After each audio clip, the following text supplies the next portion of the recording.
On the day of the celebration, my son and daughter-in-law arrived with noticeably tense expressions and forced smiles. Dad, Mom. It's been a while. Nice to meet you. And congratulations on your 25th wedding anniversary.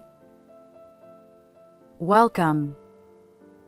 I'm so happy you both came to celebrate with us today.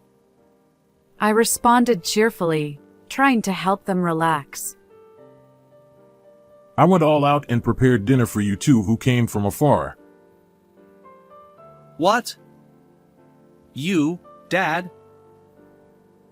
But, since I'm not used to it, I'm still not quite finished. Despite his confusion, my son Justin took a seat, accepting my husband Andrew's kind gesture. Meanwhile, my son's wife Rachel headed to the kitchen where my husband was. If it's still in progress, I'd be honored to help. As I wiped the table, I felt the lively atmosphere that comes with having the family gathered together. All right, the food is ready. Let's have a toast. With the biggest smile I've ever seen on him, Andrew handed me a glass and said, I'd like Mary, who has worked the hardest, to lead the toast. Touched by Andrew's kindness, I took the glass. With my heart pounding, I slowly raised the glass and took a deep breath. May this happiness last forever. In the middle of my words, Rachel suddenly grabbed my hand tightly and ran towards the entrance.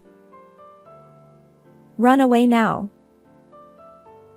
I was bewildered, but her grip was so strong and desperate that I had no choice but to follow. After running outside for a while, we entered a cafe that came into view. Desperately trying to keep up with Rachel, I finally felt relieved when we stopped and I caught my breath. I'm sorry for the suddenness, but I had no other choice. Rachel, trembling and pale, began to explain the situation. Andrew, thank you for your many years of dedicated service as a teacher. I, Mary Smith, expressed my gratitude to my husband Andrew, who is 5 years older than me. After more than 30 years as a high school teacher, Andrew retired this spring. Yeah. Andrew responded in his usual curt manner. Relieved that he had replied, I returned to my room. Suddenly, I noticed a dusty photo on my desk. It was a memorable shot of us taken at our wedding. Both of us were beaming, and I couldn't help but sigh. If only we could go back to those days. When we first got married, Andrew was kind. He would express his gratitude and appreciation to me every day, and he always enjoyed my home-cooked meals. He would accompany me on shopping trips, carry even the smallest bags, and always showed concern for my health. However, as our married life progressed, Andrew gradually started to interfere with my household chores. At first, it was small things like making sure the eggs were cooked over easy or vacuuming every day. These were things he never mentioned during our newlywed days, and I was puzzled. But I was happy, thinking that Andrew was finally being honest with me, so I complied. However, as time went on, Andrew's criticisms increased. By the time our son started elementary school, Andrew would harshly scold me for even the smallest things that displeased him. He treated our son Justin just as strictly.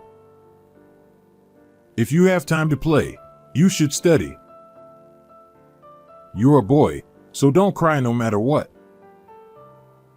He demanded high academic performance from Justin, who was still in elementary school, and would severely reprimand him if he wasn't at the top of his class. This invisible violence was slowly but surely tormenting us. Andrew continued his reprimands and remained largely indifferent to household matters. By the time Justin entered middle school, Andrew's violence was no longer just verbal. Why did you only get this score? Apparently, Justin had made just one mistake out of 5 subjects on a test. Andrew, unable to hide his anger, tore up the test on the desk in a fit of rage. Being the top of his class is an incredible achievement. It means nothing if it's not perfect. Why did you get this one question wrong? Despite my fear, I spoke up, hoping Andrew would acknowledge Justin's hard work. Everyone makes mistakes. It's your fault for spoiling him. Because of you, I'm humiliated. Andrew raised his voice and finally struck me. All I could do was endure until he was satisfied. I'm sorry. I'm sorry. I kept apologizing, telling myself that if Andrew was satisfied, he wouldn't turn his anger on Justin. To protect Justin, I gritted my teeth and endured. Even when Justin became a high school student, Andrew didn't change. What on earth are you doing? Aren't you upset that Justin lost? That day, Justin, who had joined the soccer team, lost a match, and I was being blamed for it. Justin was playing his first match, and he was chosen as a regular member even though he's a freshman. That's an amazing achievement. Don't be ridiculous. Being a regular member means nothing if he loses. With that, Andrew slapped my left cheek hard. Holding my stinging left cheek, I desperately tried to keep Andrew's anger from turning towards Justin. The opponent was the top team in the state. Justin even scored 2 goals against them. If he can score 2 goals, he can score 3. Then he slapped my right cheek hard. Tell him that if he produces such a disgraceful result again, I won't be lenient. Andrew seemed satisfied after hitting both my cheeks hard and left with a parting shot. I told myself that I would never let him lay a hand on Justin. As I iced my cheeks, I kept repeating this to myself. Andrew would become violent with me every time Justin's grades or test results came out. Mom, your face. With a tearful expression, Justin rushed over to me. This will heal soon, I said, trying to force a smile to reassure him, but my swollen cheeks wouldn't cooperate. It's my fault, isn't it? No, Justin, it's not your fault. But if I had gotten better grades. Please, Mom, stop protecting me. His plea pained my heart. It's a parent's job to protect their child. But I don't want to see you hurt because of me anymore. Clenching his fists, Justin spoke with a strained voice. If Dad ever hits you and you get seriously injured, you won't be able to manage high school life. That might be true, but You only live once. I want you to enjoy your high school life to the fullest. I gently touched Justin's shoulder and spoke to him soothingly. Mom, you only live once too. I'll be fine. Besides, Dad is only acting this way for now. He'll surely return to being the kind dad he once was. Looking him straight in the eyes, I smiled. I'll try harder not to cause any trouble. Sensing that I wouldn't back down, Justin spoke weakly. Just be yourself and enjoy life, Justin. Leave Dad to me. He looked me in the eyes and nodded. After that, Justin enjoyed his high school life and quickly became a senior preparing for college entrance exams. Worried about me, Justin seemed to be deciding on a college close to home. Don't worry about Dad. But what about you, Mom? I'll stay here with Dad. Justin looked at the marks on my arm with a pained expression. Are you sure? Yes. Besides, you know my health isn't great. I might not be able to handle a big change. In fact, I had often fallen ill while traveling. All right. Though he seemed dissatisfied, Justin relented. After much effort, Justin was accepted into his desired university, which was quite far from home. Despite Andrew's frequent complaints about Justin, he was pleased that Justin had been accepted into a prestigious university. Take care. Mom. I'll do my best. With tears in his eyes, Justin held my hand and said goodbye. After Justin went off to college, Andrew's violence stopped, but his scolding continued. Another cold? Are you faking it? Don't walk around in front of me looking so shabby. He often criticized my health and appearance, but it was better than being hit. My solace during those days was the messages from Justin. They were about trivial things like the seasons or the town he lived in, but it was clear he was always worried about me. This year, the watermelons are plentiful and very sweet. I wish you could come and try them. Really? If I'm feeling well, I'd love to visit. The air is fresh, and I think it would be a comfortable environment for you too. Thank you for worrying about me. Thanks to Justin's frequent messages, I didn't feel lonely and could endure Andrew's scolding. That life continued for over 4 years. Justin graduated from university and married a local woman. When I told Rachel about you, she said she wants you to live with us. This was a message from Justin, as usual. I had heard that Rachel, Justin's wife, was a very cheerful and lively woman. I don't want to interfere with your newlywed life, but I appreciate the thought. I replied to Justin, letting out a quiet sigh.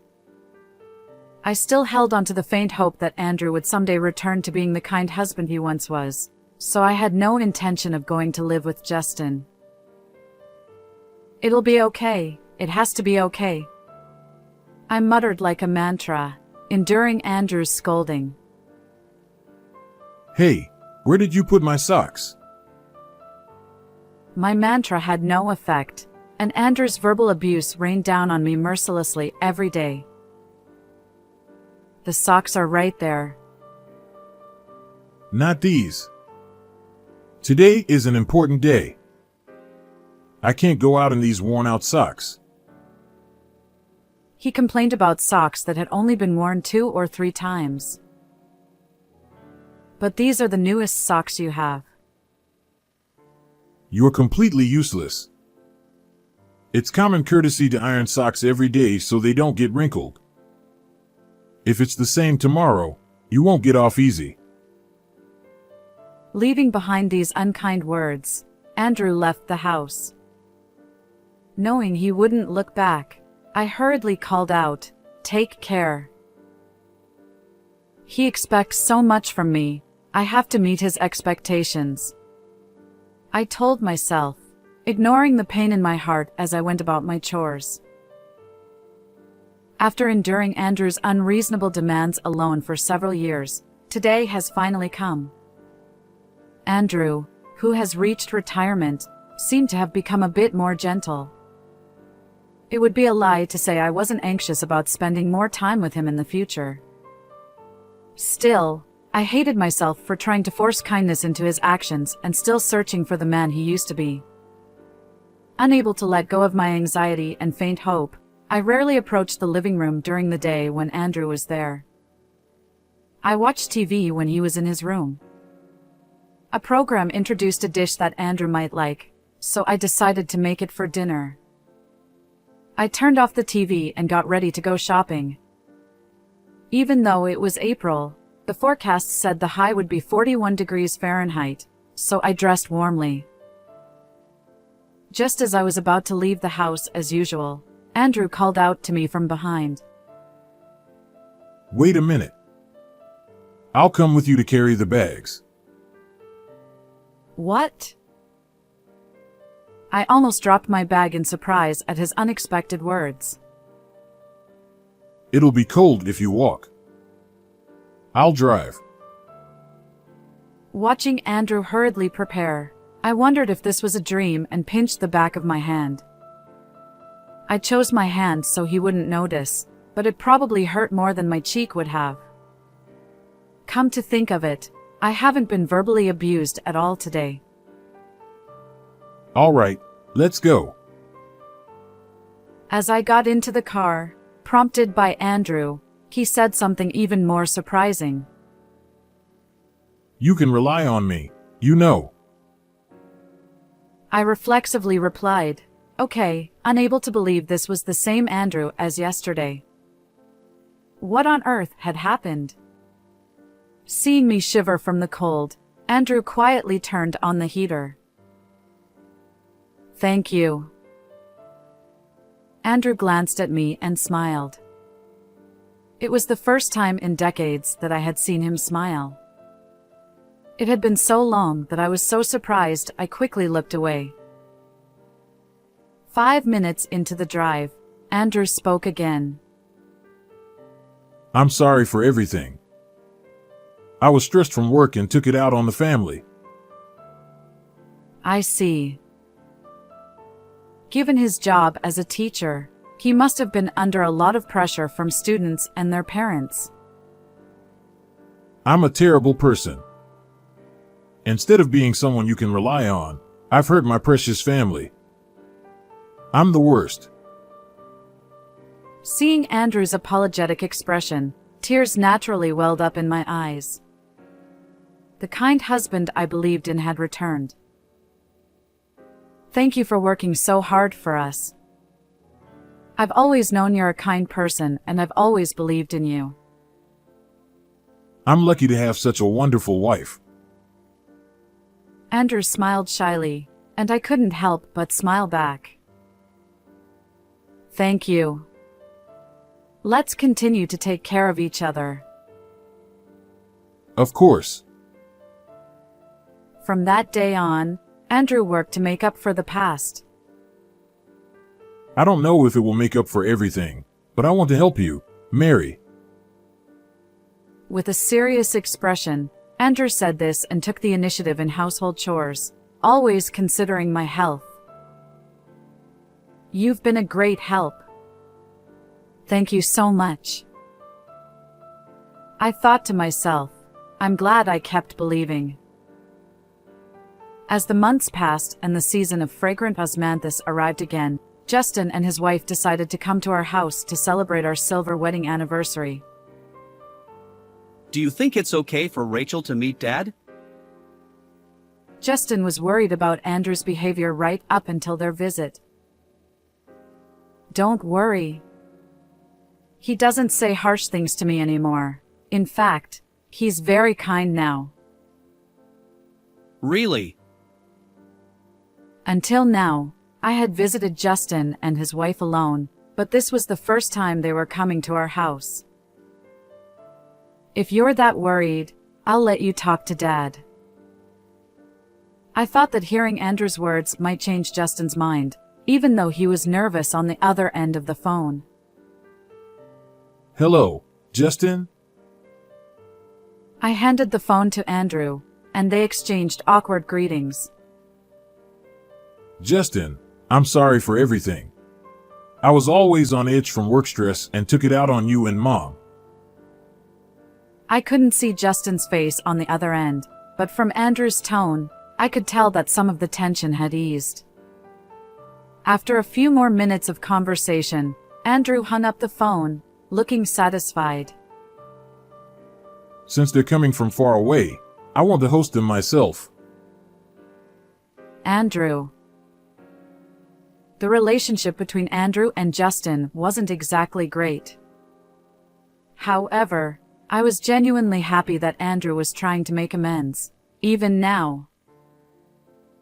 I was thinking of having a home party and cooking all the food myself. That sounds wonderful. I'm sure Justin and Rachel will be delighted. I'll handle all the cooking from scratch. I've been a burden for so long, so I want you to take it easy. It was an unexpected proposal. Although he had been taking the initiative in cooking recently, it wouldn't be surprising if he still felt uneasy about it. His suggestion filled my heart with gratitude and joy. In that case, I'll take you up on your offer. Leave it to me. I became excited and started thinking about what else I could do for Justin and Rachel. Then I'll do the cleaning. I'll be using the kitchen, so I'll handle that.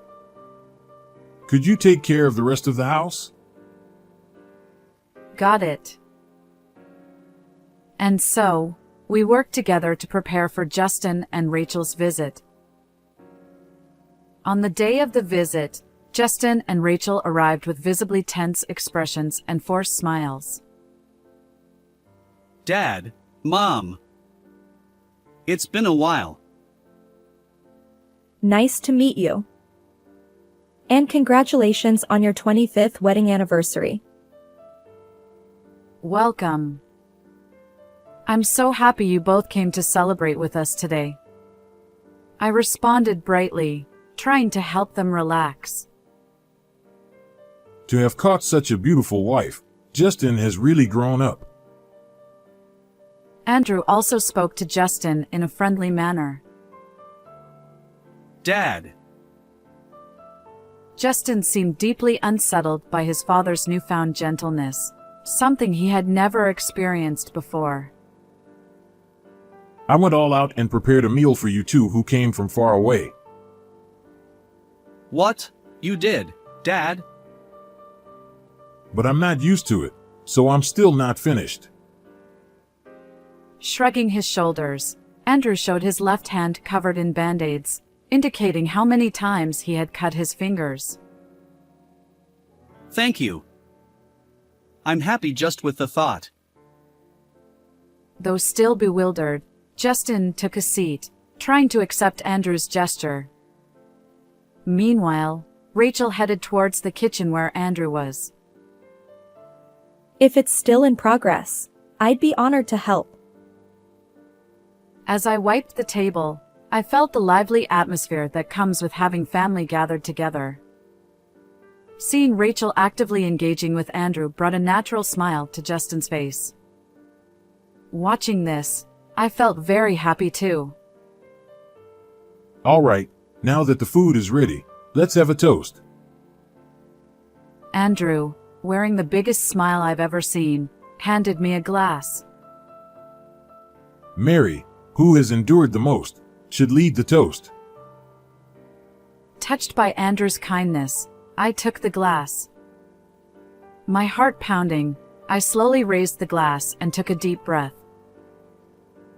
May this happiness last forever. Before I could finish, Rachel suddenly grabbed my hand and pulled me towards the front door. Run, now. I was confused, but her grip was so strong and desperate that I had no choice but to follow. After running for a while, we entered a cafe. Desperately trying to keep up with Rachel, I finally felt relieved to stop and catch my breath.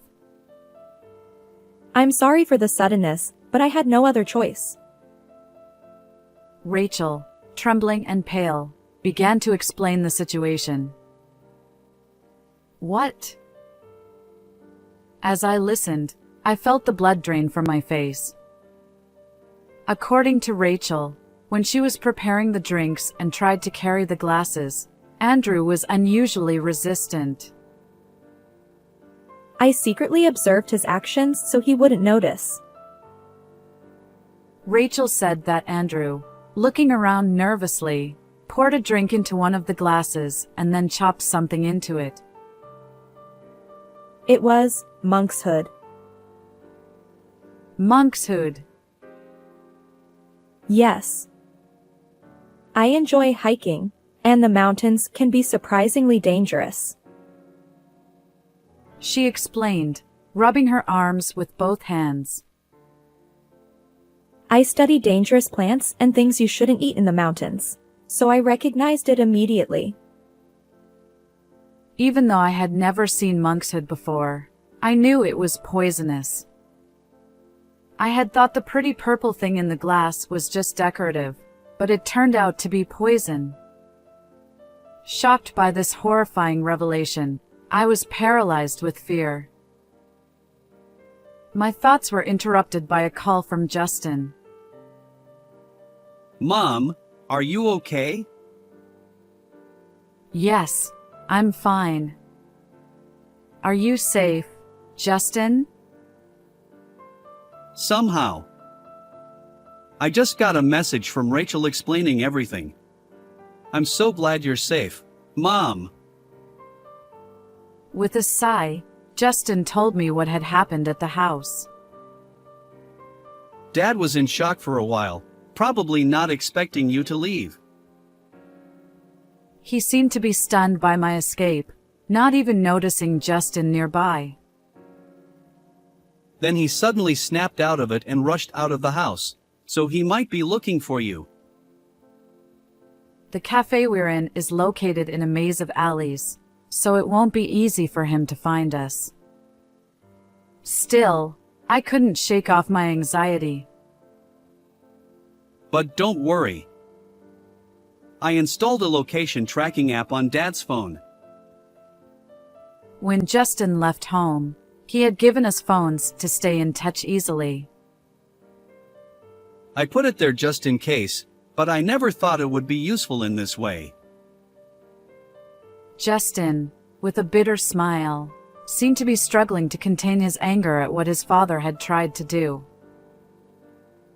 So, I was able to get into Dad's room and check his computer. Rachel had asked Justin to search for any records of obtaining monkshood. Since I don't usually use the computer, Andrew must have let his guard down. When Justin opened the computer, it wasn't locked. On Andrew's computer, there were records of purchasing monkshood and messages from a woman who seemed to be his mistress, plotting to kill me for insurance money. Dad probably became nice all of a sudden to make you let your guard down. Justin's words seemed to dissolve into the air over the phone. After hearing everything, I felt as if I had been slapped awake. I couldn't believe that Andrew would do such a thing. I recalled his past behavior like a flashback. Indeed, the violence had stopped after Justin left home. At that time, I was so relieved that the violence had stopped that I couldn't think about anything else. He must have been involved with his mistress since then, and by the time he started being kind to me, he had already been planning this. It was fortunate that Justin and Rachel came to celebrate and that Rachel knew about monkshood. If I had been alone. Looking back, there were many unnatural points. Even for the silver wedding anniversary preparations, Andrew took complete control of the kitchen. It was all to carry out his plan. Thinking of the worst, I got goosebumps all over my body. Justin, thank you. I'm going to the police. Got it. It looks like Dad is heading in a completely different direction. I see. Now's our chance. So, I decided to go to the police with Rachel. No matter what happens, I'll protect you, Mary. Rachel, you're so reliable. Encouraged by her, my heart strangely calmed down. Rachel's inherent brightness lightened the atmosphere. After that, my divorce from Andrew was finalized without any issues. The three of us returned home, tired from the ordeal but somehow looking relieved as we glanced at each other. I talked to the lawyer, and Dad will have to pay alimony. Thank you for everything. By now, I had no sympathy left for Andrew and felt a weight lifted off my shoulders. Additionally, due to the long-term emotional and physical abuse from Andrew, I had been regularly seeing a doctor, which led to Andrew being taken into police custody. Thanks to you, Justin, we quickly found Andrew's whereabouts, and the alimony was paid from his retirement money. I can't thank you both enough. It seems his mistress also faced consequences. The woman who had apparently been plotting with Andrew was identified through his computer and was promptly arrested. Now I can live without fear. My heart was shattered by Andrew's betrayal after supporting him for so many years. However, I forced a smile, not wanting to worry Justin and Rachel. Mary, would you consider living with us? I appreciate the offer, but I'm fine on my own. I didn't want to be a burden to Rachel, given my weak health. The last thing I wanted was to trouble my son and my daughter-in-law. You protected Justin with your own body, and now we want to protect you. As she said this, Rachel hugged me tightly. Rachel. In my line of sight, Justin nodded with a gentle expression. Thank you. It would be reassuring to have you both by my side. So, I moved into Justin and Rachel's house and started a new life. The one concern I had about my health turned out to be unfounded, as I felt miraculously better after the move. Because of this, I was able to do things I had previously held back from and visit places I couldn't before, making every day feel fresh and new. Today, I woke up with the sunrise, opened the window, and breathed in the outside air, enveloped by the characteristic warmth of summer. After preparing breakfast, the three of us sat around the table. After finishing our prayer, I reached for the mayonnaise. Mayonnaise is a must for fried eggs, I said firmly to Rachel, who was about to sprinkle salt on her fried egg. No, Mary. It has to be salt. Even such trivial disagreements felt natural, and I finally felt like I had found true happiness. You too. If you don't eat quickly, we won't be able to go anywhere. Justin said, almost as if he were coaxing children. Where are you taking us today? How about we go to a farm and have some soft serve? Sounds fun. I need to make sure I have my sun protection ready. As I interacted with the two of them, I felt the true sense of family and love that I had finally found, and I vowed to continue working together with them. May this happiness last forever. I quietly whispered the words I couldn't say that day, my heart filled with joy. How did you like this story? Please don't forget to subscribe to the channel. See you in the next video.